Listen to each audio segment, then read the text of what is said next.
Hey everybody, welcome back again to Ken Tamplin Vocal Academy, where the proof is in the singing. I'm continuing my series on doing takedowns of isolated vocals where I'm doing an analysis, a tutorial, and I'm talking about the recording process. Now, for you audiophile guys out there, you mix engineers, or you singers that just want to make your stuff sound better as a vocalist, I'm going to show you how to do that. Now, next up is Lemmy from Motorhead, and we're going to do Ace of Spades.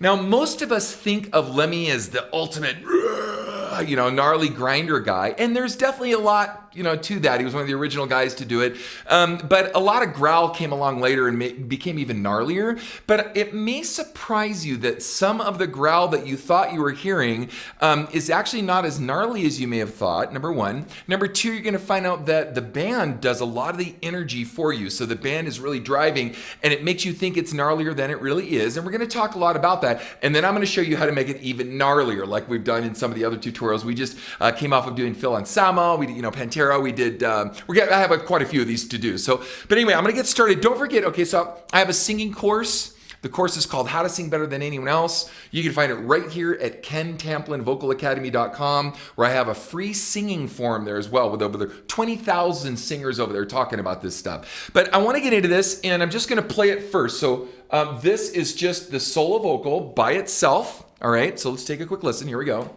If you like to gamble, I tell you I'm your man. You win some, lose some, it's all the same to me.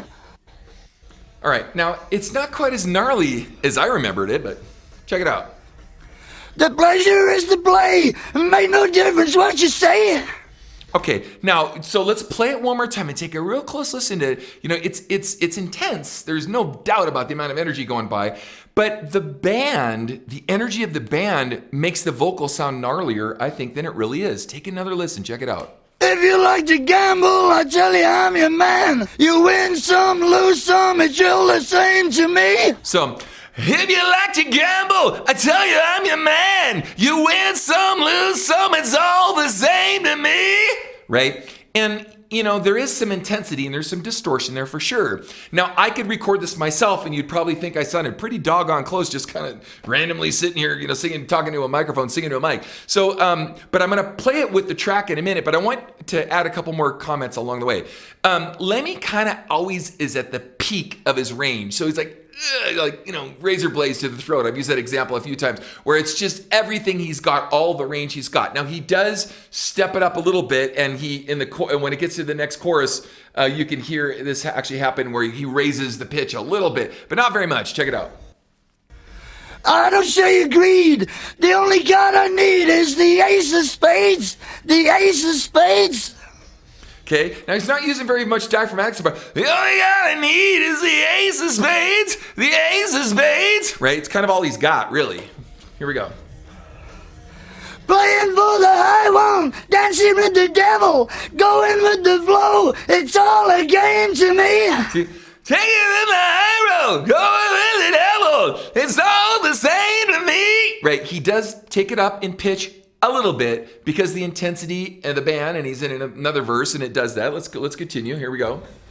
7 or 11, snake eyes watching you. See what I mean? It's always kind of monotone at the same pitch. Double up or quits, double stake or split, the Ace of Spades, the Ace of Spades. Now coming up here, he changes the tonality of his voice where it's really kind of small. It sounds kind of Mickey Mousey small, though it works really well in the track, and it cuts the track, which is important. So check this out. You know I'm going to lose, and gambling's for fools, but that's the way I like it, baby. I don't want to live forever. See, you know that that's it, and but gambling's for them. I like it, baby, live forever. He's kind of like way up high here, and so instead of being really gnarly and growly. Now, I want to add the track to this so I can prove to you guys, to show you how much energy the track adds to make his voice sound gnarlier. So here it is, just with the track. Check it out. If you like to gamble, I tell you I'm your man. You win some, lose some, it's all the same to me.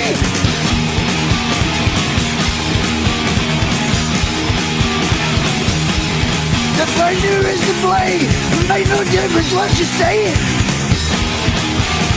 All right, now, so what I want to do is, so what I've done is I've taken his vocal, his lead vocal, and we've talked a lot about adding effects. And like I said, sometimes I add a lot of effect for you guys to hear it. You may not want to use that much, but I'm just showing you kind of what I did so you can see how big it gets, and you can decide how much effect you want to use after I tell you what I'm doing. And then also remember, a lot of the effect disappears when the track comes in. So all you hear is this big growly, roary kind of sound with the effect in it. And you want to be subtle. You don't want to be over obnoxious about how much effect you use because it sounds stupid to have too much effect. So I took the lead vocal. All I did was I took it and I made a copy, and I took it all the way down an octave, kind of like we did in the Pantera tune. We just talked about this in another track. I'm not sure when these will release. Anyway, so we took the vocal down an octave, and this time I lined it up exactly with the lead vocal. I didn't offset it at all. It's exactly with the lead vocal. The second thing I did was I just used a doubler, just a decent doubler. I have a SPX 2000 in my console. So I just have an SPX Yamaha SPX 2000, and I just pitched it up a little bit, like 5 cents up on the left, about 7 cents down on the right. No pre-delays at all, or very little, like, maybe a quarter of a frame, half a frame on either side. And I'm not panned hard and right. I'm kind of panned like this instead of panning it really far like we talked about on the last tune. And I'm just adding a little bit of reverb and a little bit of delay. So check out my effect. So the octave, a little bit of doubler, and a little bit of delay and reverb. And that's all it is. So check it out without the track, without playing the instrumental track. Check it out. If you like to gamble, I tell you I'm your man. You win some, lose some, it's all the same to me. Now, I want to add a little bit more of the low end, because I think if I add a little bit more, it might add a little more girth. Let's do it one more time. Check it out. If you like to gamble, I tell you I'm your man. You win some, lose some, it's all the same to me. Okay, here's without it. If you like to gamble, I tell you I'm your man. You win some, lose some, it's all the same to me. Here's with it. Check it out. If you like to gamble, I tell you I'm your man. You win some, lose some, it's all the same to me. See how much gnarlier it sounds in the low end? Now, when you put the track in, I'm going to do it without effect with the track one time, so you hear it like that first. Here we go. If you like to gamble, I tell you I'm your man. You win some, lose some, it's all the same to me. Okay. Now here's with the effect. Check it out. If you like to gamble, I tell you I'm your man. You win some, lose some, it's all the same to me. So to me, let's take it back now one more time so you hear it dry again. If you like to gamble, I tell you I'm your man. You win some, lose some, it's all the same to me. With the back, check it out. The pressure is to play. It make no difference what you say. And again, there may be a little too much effect. I'm kind of overdoing it a little bit so you guys can hear it. You could back it off and decide how much effect you want to use. And use the track as a reference, because a lot of times if you hear something soloed, it might sound like way too much effect. You put in the track, I can barely hear it. Maybe I still hear it a little too much. And then you back it off to where it's very subtle, but it just makes the track sound big. All right? All right, gang. Hopefully this was helpful. Check out my next video.